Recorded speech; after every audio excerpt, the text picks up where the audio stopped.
Hi dear friends, ഇന്ന് നമുക്കൊരു sandwich തയ്യാറാക്കാം. പൊട്ടറ്റോ മസാല വെച്ചിട്ടാണ് ഈ ഒരു സാൻഡ്വിച്ച് തയ്യാറാക്കിയിട്ടുള്ളത്. ഇത് സ്നാക്കായിട്ടും ബ്രേക്ക്ഫാസ്റ്റായിട്ടും ഒക്കെ യൂസ് ചെയ്യാം.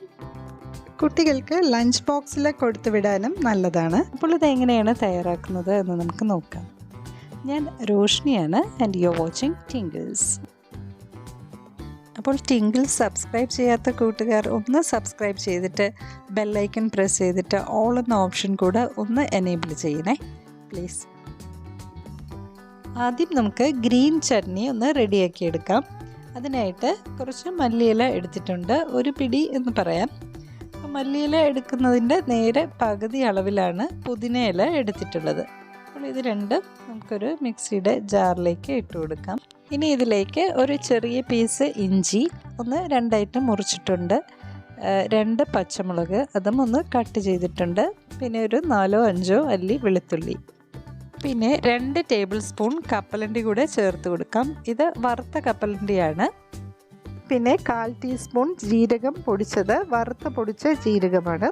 3/4 ടീസ്പൂൺ പഞ്ചസാര, പിന്നെ ആവശ്യത്തിന് ഉപ്പ്, 1 ടേബിൾ സ്പൂൺ നാരങ്ങ നീര്, പിന്നെ ഇത് അരയ്ക്കാൻ ആവശ്യത്തിന് കുറച്ച് വെള്ളം കൂടെ ഒഴിച്ചിട്ട് ഇത് നല്ല പേസ്റ്റായിട്ട് നമുക്കൊന്ന് അരച്ചെടുക്കാം.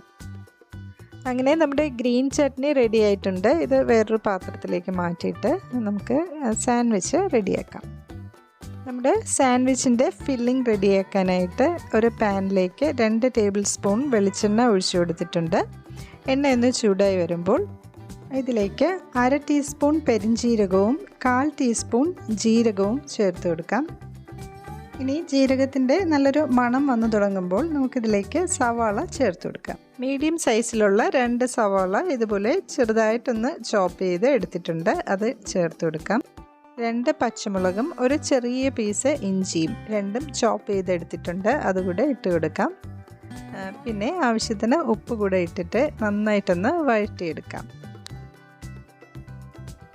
സവാള കളറൊക്കെ ഒന്ന് മാറി വന്നിട്ടുണ്ട്. നമുക്കിതിലേക്ക് 2 ടേബിൾ സ്പൂൺ ക്യാപ്സിക്കം ഇതുപോലൊന്ന് ചോപ്പ് ചെയ്തെടുത്തിട്ടുള്ളതാണ്, അതുകൂടെ ഇട്ട് കൊടുക്കാം. അപ്പോൾ ക്യാപ്സിക്കം ഒരുപാട് കുക്കാവേണ്ട കാര്യമില്ല, അതുകൊണ്ട് ഉടനെ തന്നെ നമുക്ക് പൊടികളൊക്കെ ചേർത്ത് കൊടുക്കാം. 1/4 ടീസ്പൂൺ മഞ്ഞൾപ്പൊടിയും 1 ടീസ്പൂൺ മല്ലിപ്പൊടിയുമാണ് ഇട്ടിട്ടുള്ളത്.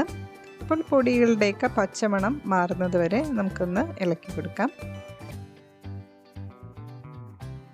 ഇനി നമുക്കിതിലേക്ക് ഉരുളക്കിഴങ്ങാണ് ചേർത്ത് കൊടുക്കേണ്ടത്. ഞാനിവിടെ ഒരു 2 പൊട്ടാറ്റോ നന്നായിട്ട് വേവിച്ച് ഉടച്ച് വെച്ചിട്ടുണ്ട്. അപ്പോൾ പ്രഷർ കുക്കറിലിട്ട് നന്നായിട്ട് വേവിച്ചെടുത്തിട്ടുള്ളതാണ്. ഇതുപോലെ ഒന്ന് നന്നായിട്ട് ഉടച്ച് എടുത്തിട്ടുണ്ട്, അതുകൂടെ നമുക്കിതിലേക്ക് ചേർത്ത് കൊടുക്കാം. ഇനി എല്ലാം നന്നായിട്ടൊന്ന് മിക്സ് ചെയ്ത് കൊടുക്കാം. ഓക്കെ, ഇനി നമുക്കിതിലേക്ക് കുറച്ച് ഗ്രേറ്റ് ചെയ്ത് ക്യാരറ്റാണ് ഇട്ട് കൊടുക്കുന്നത്. ഞാനൊരു മീഡിയം സൈസിലുള്ള ഒരു ക്യാരറ്റ് ഇതുപോലെ ഒന്ന് ഗ്രേറ്റ് ചെയ്തെടുത്തിട്ടുണ്ട്, അതും ചേർത്ത് കൊടുക്കാം. നമുക്കിതിലേക്ക് ക്യാബേജ് വേണമെങ്കിലും ചേർക്കാം, ഞാനിപ്പോൾ ക്യാരറ്റ് മാത്രമേ ചേർക്കുന്നുള്ളൂ.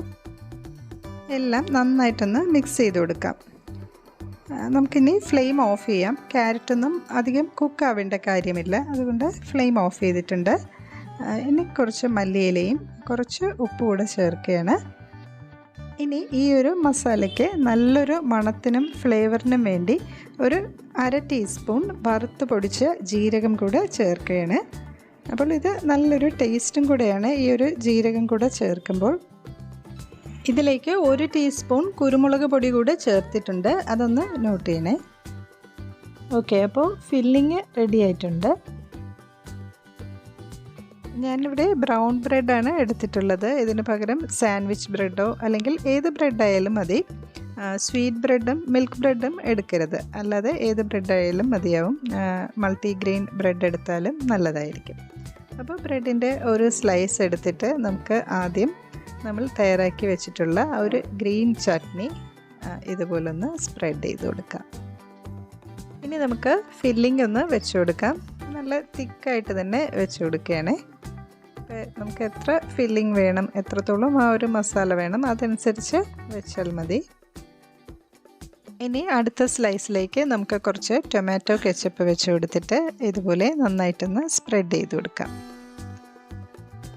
അല്ലെങ്കിൽ ബട്ടർ ഒന്ന് സ്പ്രെഡ് ചെയ്താലും മതി. അതും അല്ലെങ്കിൽ നമ്മുടെ ഗ്രീൻ ചട്നി തന്നെ 2 സ്ലൈസിലും വെച്ച് കൊടുക്കാം. അപ്പോൾ ഏതാണ് ഇഷ്ടം അതുപോലെ ചെയ്താൽ മതി. നമുക്ക് ഇതൊന്ന് കവർ ചെയ്ത് എടുത്തിട്ടുണ്ട്.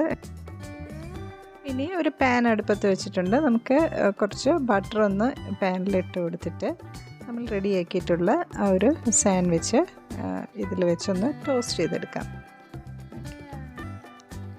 ഒരു പീസും കൂടെ ഇതുപോലെ റെഡിയാക്കി എടുത്തിട്ടുണ്ട്. അതുകൂടെ വെച്ച് കൊടുക്കാം. അപ്പോൾ ഒരു മീഡിയം ഫ്ലെയിമിൽ വെച്ച് ഇതൊന്ന് ടോസ്റ്റ് ചെയ്തെടുത്താൽ മതി. ഒരു സൈഡ് ഒന്ന് റെഡി ആകുമ്പോൾ നമുക്കൊന്ന് തിരിച്ചിട്ട് കൊടുക്കാം.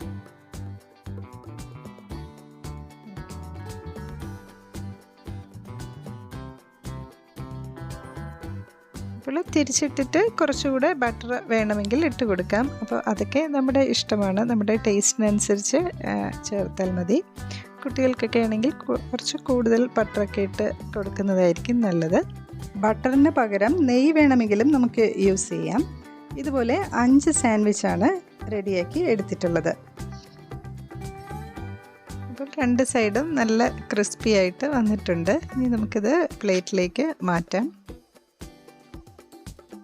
ഇത് നമുക്ക് ചൂടോടുകൂടി തന്നെ കട്ട് ചെയ്യാം. തണുത്താൽ കട്ട് ചെയ്യാൻ കുറച്ച് പ്രയാസമായിരിക്കും. അപ്പോൾ ചൂടോടുകൂടി തന്നെയാണ് ഇത് കട്ട് ചെയ്തെടുക്കേണ്ടത്. അങ്ങനെ നമ്മുടെ ബ്രെഡ് പൊട്ടാറ്റോ സാൻഡ്വിച്ച് റെഡി ആയിട്ടുണ്ട്. അപ്പോൾ ഒന്ന് ട്രൈ ചെയ്ത് നോക്കൂ. ഈസിയല്ലേ തയ്യാറാക്കാനായിട്ട്. ഓക്കെ, അപ്പോൾ വീഡിയോ ഇഷ്ടമായെങ്കിൽ ഒന്ന് ലൈക്ക് ചെയ്യണേ. ടിങ്കിൾസ് സബ്സ്ക്രൈബ് ചെയ്യാത്ത കൂട്ടുകാർ പ്ലീസ് ഒന്ന് സബ്സ്ക്രൈബ് ചെയ്ത് ആ ബെല്ലൈക്കൺ കൂടെ ഒന്ന് പ്രസ് ചെയ്തിട്ട് ഓൾ എന്ന് പറയുന്ന ഓപ്ഷൻ ഒന്ന് എനേബിൾ ചെയ്യണേ പ്ലീസ്. അപ്പോൾ ഇനി മറ്റൊരു വീഡിയോയുമായി വീണ്ടും കാണാം. നന്ദി, നമസ്കാരം.